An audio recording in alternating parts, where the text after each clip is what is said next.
খবর শুনছেন দুর্গাপুর সংবাদ চ্যানেল থেকে। আজ শুক্রবার 18 তারিখ। জানাবো আজকের বাছাই করা গুরুত্বপূর্ণ 10টি তাজা খবর। শুরুতেই হেডলাইন।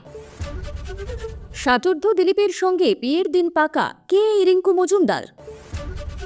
শরীয়ত নয়, ধর্মনিরপেক্ষ আইনে নির্ধারিত হবে মুসলিমদের উত্তরাধিকারী, খতিয়ে দেখছে সুপ্রিম কোর্ট। অভিযুক্ত পাশের পাড়ার লোক, মুর্শিদাবাদে জোড়া খুনের মূল পান্ডা হাতে, তদন্তে আরও তৎপর পুলিশ। চাকরিহারাদের আমি দেখব, অসুবিধে নেই, সুপ্রিম নির্দেশের পর প্রতিক্রিয়া মুখ্যমন্ত্রীর। ধুলিয়ানে আপাতত থাকছে কেন্দ্রীয় বাহিনী, নির্দেশ হাইকোর্টের। পরিত্যক্ত বাড়িতে বোমা বিস্ফোরণ, খেলতে গিয়ে জখম 2 নাবালক।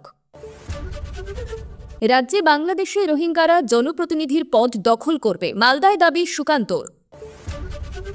এনডিএ পরীক্ষায় দেশে প্রথম বীরভূমের যুবক, বাংলার সাফল্যে উচ্ছ্বসিত মমতা। প্রথম পরীক্ষায় পাশ রাজ্যের, লাভের গৌর আদৌ পাবে চাকরিহারারা? উত্তরবঙ্গ জুড়ে দুর্যোগপূর্ণ আবহাওয়ার পূর্বাভাস, কাল বৈশাখীর সম্ভাবনা দক্ষিণবঙ্গের একাধিক জেলায়। এছাড়াও রয়েছে আরও বেশ কিছু গুরুত্বপূর্ণ খবর। পুরো বিস্তারিত জানতে ভিডিওটি শেষ পর্যন্ত শুনুন। বিরোধী দলকে খোঁচা দিতে দিলীপ ঘোষের জুড়ি মেলা ভার। প্রতিদিন মর্নিং ওয়াকে গিয়ে চাঁচা ছোলা ভাষায় বাইট দেন সকাল সকাল, যাকে সকাল বিকেল লাগামহীন মন্তব্য করতে দেখতেই অভ্যস্ত বাংলার রাজনীতি। সেই দিলীপ ঘোষ নাকি বসছেন বিয়ের পিড়িতে। সূত্রের খবর, শুক্রবার বসছেন ষাটোর্ধ্ব দিলীপের বিয়ের আসর। হবু সহধর্মিনী দলে তার সহকর্মী বলেই জানা যাচ্ছে। বিজেপির প্রাক্তন রাজ্য সভাপতির বিয়ের খবর যে বঙ্গ রাজনীতির বড় চমক, তা বলাই বাহুল্য। বৃহস্পতিবার নাম না করে একটি এক্স মাধ্যমে সেই বিয়ে নিয়ে কথা লিখেন তৃণমূল নেতা কুণাল ঘোষ। কুণালের পোস্ট অনুযায়ী পাত্রী বিজেপিরই কর্মী। প্রশ্ন হলো, কে সেই পাত্রী? কিভাবে হলো আলাপ? জানা গিয়েছে পাত্রের নাম রিঙ্কু মজুমদার। তিনি বিজেপি নেত্রী। দীর্ঘদিন ধরে বিজেপির সদস্য হিসেবে কাজ করছেন রিঙ্কু। কলকাতার উত্তর শহরতলির সাংগঠনিক বিজেপি জেলা মহিলা মোর্চার সঙ্গে যুক্ত তিনি। তার বাড়ি নিউ টাউনে। উল্লেখ্য, দিলীপ ঘোষ নিজেও নিউ টাউনের একটি ফ্ল্যাটে থাকেন। রিঙ্কু ডিভোর্সে বা বিবাহ বিচ্ছিন্ন বলেই জানা গিয়েছে। তার এক 25 বছরের ছেলেও রয়েছে। রিঙ্কুর ছেলে সল্টলেকের এক আইটি সংস্থার অফিসে কর্মরত। বিজেপি করার সূত্রে দিলীপ ঘোষের সঙ্গে আলাপ হয়েছে তার। সূত্রের খবর, দিলীপ ঘোষের মাকে ছেলের বিয়ের জন্য রাজি করাতে নাকি চেষ্টা করেছিলেন রিঙ্কু নিজেই। নিউটাউনের বাড়িতে মা পুষ্পলতা ঘোষকে এনে রেখেছেন দিলীপ। সেখানেই নাকি বিজেপি নেতার মায়ের সঙ্গে রিঙ্কুর আলাপ, কথাবার্তাও হয় দুজনের। এরপরেই ছেলেকে বিয়ের কথা বলেন মা। জানা গিয়েছে মায়ের কথাতেই নাকি বিয়েতে রাজি হয়েছেন দিলীপ ঘোষ। ওয়াকফ আইনের পর এবার কি শরীয়ত প্রভাবমুক্ত হবে মুসলিমদের উত্তরাধিকার আইনও? সেই সম্ভাবনা খতিয়ে দেখছে খোদ সুপ্রিম কোর্ট। এই ধরনের কোনো আইন হলে তাতে আপত্তি নেই কেন্দ্রেরও, সে ইঙ্গিত মিলল কেন্দ্রের তরফেও। আপাতত ভারতীয় মুসলিমদের উত্তরাধিকারী নির্ধারিত হয় মুসলিম পার্সোনাল ল, অর্থাৎ শরীয়ত আইন অনুযায়ী। শরীয়তে যেভাবে বাবা মায়ের সম্পত্তির বিন্যাসের নিয়ম রয়েছে, সেটা ভারতে ধর্মনিরপেক্ষ আইনের থেকে অনেকটাই আলাদা। শরীয়ত অনুযায়ী মুসলিম কন্যা সন্তানরা পুত্র সন্তানদের অর্ধেক সম্পত্তি পান। আবার কারো একটি মাত্র কন্যা সন্তান থাকলে সেই কন্যা সন্তান পিতার সব সম্পত্তি উত্তরাধিকার সূত্রে পান না। এবার মুসলিম সম্প্রদায়েরই একটা অংশ থেকে এই অসাম্যের আইনের বেড়াজাল টপকে বেরিয়ে আসতে চাইছে। সম্প্রতি কেরলের ত্রিশূরের বাসিন্দা নওসাদ কে সুপ্রিম কোর্টে আবেদন জানিয়েছেন তার উত্তরাধিকারী ভারতের ধর্মনিরপেক্ষ আইন অনুযায়ী নির্ধারণ করা হোক। ওই ব্যক্তির দাবি, ইসলাম ধর্মের বিশ্বাস অক্ষুণ্ণ রেখেও উত্তরাধিকার আইনে বদল আনা সম্ভব। অন্তত তার ক্ষেত্রে সেটাই করা হোক। গত বছর এপ্রিল মাসেও একই ধরনের একটি মামলা হয়েছিল সুপ্রিম কোর্টে। সাফিয়া PM নামের কেরলেরই এক বাসিন্দা দাবি করেছিলেন তিনি ধর্মভীরু মুসলিম নন, ইসলামের রীতিনীতি মেনে চলেন না, তাই তার উত্তরাধিকারী নির্ধারিত হওয়া উচিত ধর্মনিরপেক্ষ ভারতের আইন অনুযায়ী। এই আবেদনগুলির ভিত্তিতে সুপ্রিম কোর্ট খতিয়ে দেখতে চাইছে আদৌ মুসলিমদের ধর্মীয় ভাবাবেগে আঘাত না করে কোনোভাবে শরিয়ার বাইরে গিয়ে ধর্মনিরপেক্ষ আইনে মুসলিমদের উত্তরাধিকারী নির্ধারণ করা যায় কিনা। প্রিয় দর্শক, দুর্গাপুর সংবাদ, সত্যের সন্ধানে নির্ভরযোগ্য সংবাদ আপনার পাশে। আজকাল অনেকেই ভুল তথ্য ছড়াচ্ছে, কিন্তু আমরা শুধুমাত্র সত্য এবং যাচাই করা খবরে আপনাদের কাছে পৌঁছে দিচ্ছি। কোনো পক্ষ নয়, শুধুই প্রকৃত সংবাদ। আমাদের লক্ষ্য 1000 লাইক। যেই জেলা থেকে সবচেয়ে বেশি কমেন্ট আসবে সেই জেলার খবর আমরা আরো বেশি কভার করব।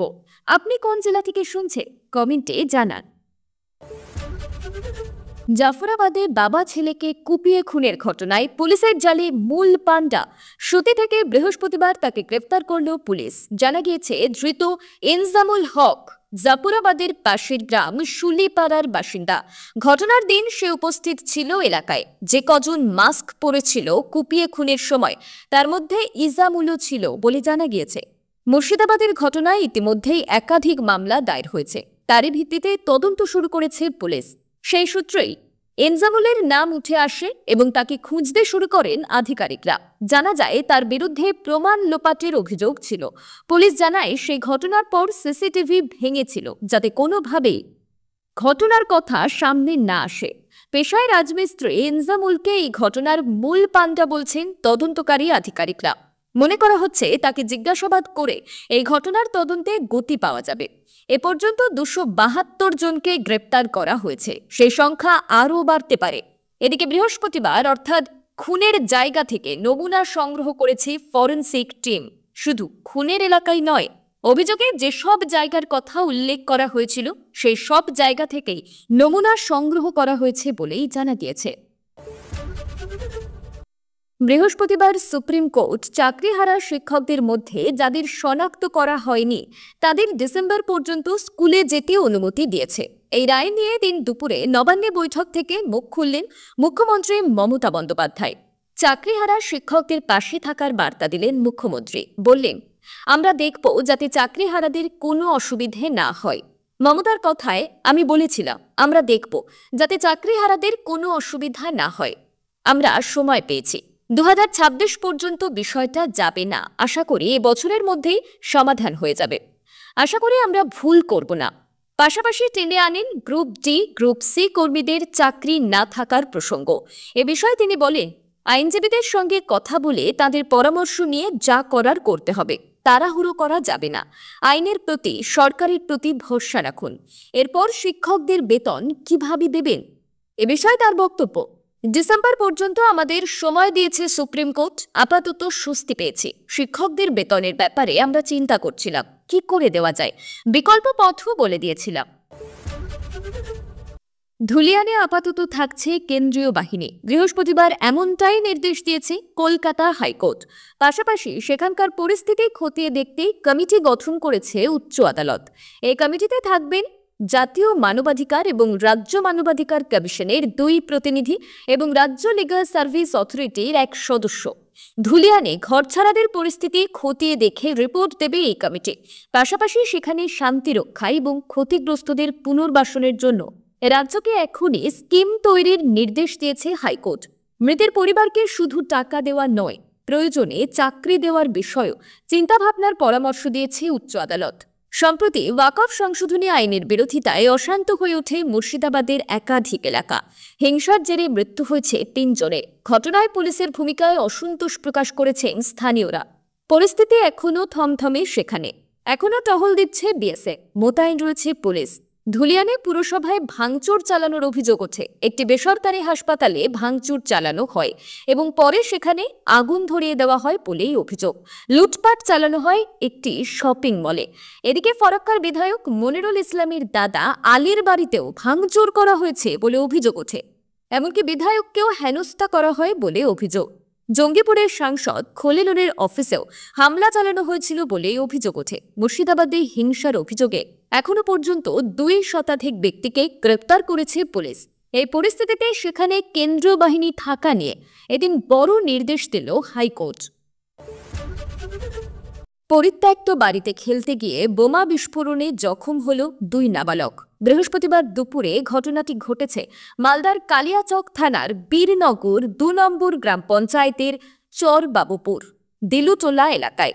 জখমদের মধ্যে একজনের অবস্থা আশঙ্কাজনক। এদিন দুপুরে এলাকার 5-6 জন বালক ওই পরিত্যক্ত বাড়িতে খেলছিল। সেই সময় আচমকা বিকট শব্দে বোমা বিস্ফোরণ হয়। বিস্ফোরণে জখম হয় 2 নাবালক। স্থানীয়রা তাদের উদ্ধার করে চিকিৎসার জন্য সিলামপুর গ্রামীণ হাসপাতালে পাঠান। একজনের অবস্থা আশঙ্কাজনক হওয়ায় তাকে মালদা মেডিকেল কলেজ এবং হাসপাতালে রেফার করা হয়। এদিকে এই ঘটনাকে ঘিরে এলাকায় আতঙ্কের সৃষ্টি হয়েছে।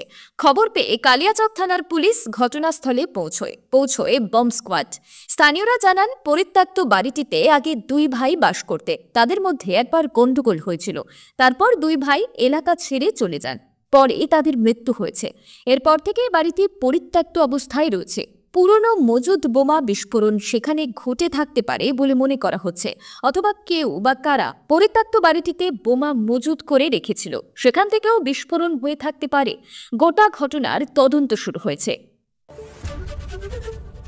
মালদার পারলালপুর হাই স্কুলে এসে মুর্শিদাবাদের শরণার্থী পরিবারের সঙ্গে কথা বলার পর কেন্দ্রীয় প্রতিমন্ত্রী সুকান্ত মজুমদার তীব্র রাজনৈতিক মন্তব্য করেন। তার কথায়, রাজ্যে তৃণমূল ক্ষমতায় থাকলে শুধু বাংলাদেশই নয়, রোহিঙ্গারাও জনপ্রতিনিধির পদ দখল করবে। তখন আর ব্যানার্জি চ্যাটার্জিদের খুঁজে পাওয়া যাবে না। এই মন্তব্যের পেছনে প্রেক্ষাপট হরিশচন্দ্রপুর 1 নম্বর ব্লকের রশিদাবাদ পঞ্চায়েতের প্রাক্তন প্রধান লাভলি খাতুন। কয়েক মাস আগে তার বিরুদ্ধে অভিযোগ ওঠে তিনি জাল ওবিসি সার্টিফিকেট ব্যবহার করে প্রধান হয়েছেন এবং প্রকৃতপক্ষে তিনি বাংলাদেশের নাগরিক। অভিযোগ, এক ব্যক্তিকে নিজের বাবা সাজিয়ে তিনি জালিয়াতির মাধ্যমে সংরক্ষিত আসনে নির্বাচিত হন। যদিও নির্বাচনে তিনি কংগ্রেসের প্রতীকে দাঁড়ান, পরে তৃণমূলে যোগ দেন এবং প্রধান হন। তার বিরুদ্ধে পরাজিত প্রার্থী রাহেনা সুলতানা হাইকোর্টে মামলা করে। আদালতের নির্দেশে তদন্ত করেন চাঁচলের এসডিও সৌভিক মুখোপাধ্যায়। তদন্তে উঠে আসে লাভলির ওবিসি সার্টিফিকেট জাল, সাক্ষীদের স্বাক্ষরও ভুয়ো। তার প্রধান পদ বাতিল হয়, কিন্তু মামলা বিচারাধীন থাকায় এখনও সদস্য পদ বাতিল হয়নি। এ প্রসঙ্গে তৃণমূলের জেলা পরিষদ সদস্য মর্জিনা খাতুন বলে, বিজেপি উস্কানিমূলক মন্তব্য করছে। লাভলি খাতুন কংগ্রেস প্রার্থী ছিলেন, পরে তৃণমূলে আসেন। বিষয়টি বিচারাধীন, আদালত যা বলবে সেটাই মানা হবে। ঘটনার প্রতিক্রিয়ায় লাভলি খাতুনের সঙ্গে একাধিকবার যোগাযোগের চেষ্টা করা হলেও তিনি কোনো প্রতিক্রিয়া জানাননি। এ নিয়ে রাজনৈতিক মহলে বিতর্ক তুঙ্গে উঠেছে, যেখানে এক পক্ষ বিদেশি অনুপ্রবেশ এবং শাসক দলের ভূমিকা নিয়ে প্রশ্ন তুলছে, অন্য পক্ষ বলছে বিচারাধীন বিষয়ে রাজনৈতিক ফায়দা তোলা ঠিক নয়। ফের সাফল্যের শিখরে বাংলা। ইউপিএসসি পরিচালিত এনডিএ পরীক্ষায় প্রথম স্থান দখল করলেন বীরভূমের এক যুবক।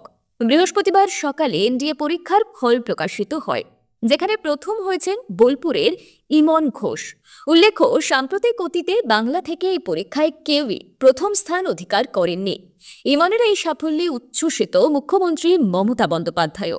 এদিন এক্স হ্যান্ডেলে শুভেচ্ছা বার্তা জানিয়ে মুখ্যমন্ত্রী লেখেন, আজ এনডিএ পরীক্ষার ফল প্রকাশিত হয়েছে। আমি গর্বিত, সেই পরীক্ষায় ইমন ঘোষ নামে বীরভূমের এক যুবক প্রথম হয়েছে। সাম্প্রতিক অতীতে বাংলা থেকে কেউই শীর্ষস্থান দখল করেননি। রাজ্যের সমস্ত ইউপিএসসি পরীক্ষার্থীদের কাছে তিনি একজন রোল মডেল। ইমনের আদি বাড়ি সিউড়ির অবিনাশপুরের দোমাইপুর গ্রামে। বর্তমানে তিনি বোলপুরের জামবনির বাসিন্দা। ইমনের বাবা প্রাক্তন সেনাকর্মী। ইমন দেশের মধ্যে প্রথম স্থান অধিকার করায় এখন খুশির হাওয়া তার গ্রামে।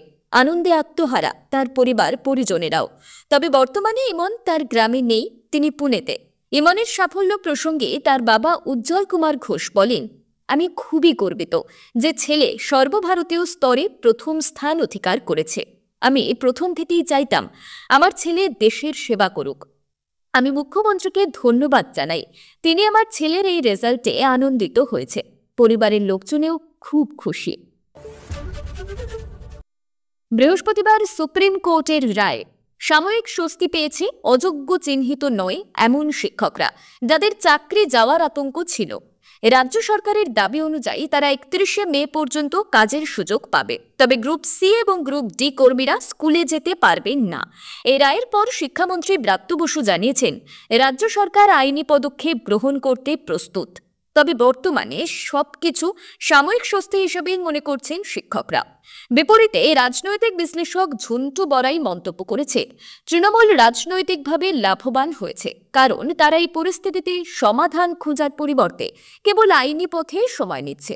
তৃণমূল নেতারা যেমন সাংসদ কল্যাণ বন্দ্যোপাধ্যায় বলেছেন যে মমতা বন্দ্যোপাধ্যায়ের নির্দেশে আদালতে আবেদন জানানো হয়েছে এবং এই পদক্ষেপ রাজ্য সরকারের পরিকল্পনার অংশ। যদিও মমতা বন্দ্যোপাধ্যায় এবং শিক্ষামন্ত্রী বলেছেন পরিস্থিতির সাময়িক স্বস্তি দিলেও যোগ্য শিক্ষকদের পূর্ণ মর্যাদা ফিরিয়ে দিতে আরও পদক্ষেপ প্রয়োজন। তবে প্রশ্ন উঠছে, রিভিউ পিটিশন দায়ের করবে কিনা রাজ্য সরকার, যার ফলে আরও দীর্ঘস্থায়ী সমাধান আসতে পারে। ঝড় বৃষ্টি অব্যাহত বাংলায়। উত্তরবঙ্গে আরও কয়েকদিন একই রকম থাকবে আবহাওয়া, আর দক্ষিণবঙ্গেও ঝড় বৃষ্টির সঙ্গে কয়েকটি জেলায় নতুন করে কালবৈশাখীর ইঙ্গিত রয়েছে। শুক্র এবং শনিবারও দার্জিলিং, জলপাইগুড়ি ও কালিম্পং জেলায় বজ্রবিদ্যুৎ সহ বৃষ্টির সম্ভাবনা রয়েছে। সেই সঙ্গে বইতে পারে প্রতি ঘন্টায় 30 থেকে 40 কিলোমিটার বেগে ঝোড়ো হাওয়া। রবিবারও এই 3 জেলার পাশাপাশি আলিপুরদুয়ার এবং কোচবিহারেও ঝড় বৃষ্টি হতে পারে। শুক্রবার দক্ষিণের সব জেলাতেই ঝড় বৃষ্টির পূর্বাভাস রয়েছে। সব জেলাতেই রয়েছে হলুদ সতর্কতা। তবে পুরুলিয়া, বাঁকুড়া, পশ্চিম বর্ধমান এবং বীরভূমে জারি করা হয়েছে কমলা সতর্কতা, যেখানে ঝড়ের বেগ থাকতে পারে ঘন্টায় 50 থেকে 60 কিলোমিটার। তৈরি হতে পারে কালবৈশাখীর পরিস্থিতি।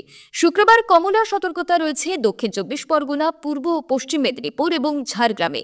শনি ও রবিবারেও দক্ষিণবঙ্গের বেশ কয়েকটি জেলায় বজ্রবিদ্যুৎ সহ ঝড় বৃষ্টি হতে পারে। এতক্ষণ খবর শুনছিলেন দুর্গাপুর সংবাদ চ্যানেল থেকে। খবর আজকের মতন এই পর্যন্তই। খবরগুলো আপনার কেমন লাগলো অবশ্যই কমেন্ট করে জানাবেন এবং নিয়মিত সঠিক খবর শোনার জন্য দুর্গাপুর সংবাদ চ্যানেলটিকে সাবস্ক্রাইব করে রাখুন। দেখা হচ্ছে পরবর্তী ভিডিওতে। ধন্যবাদ।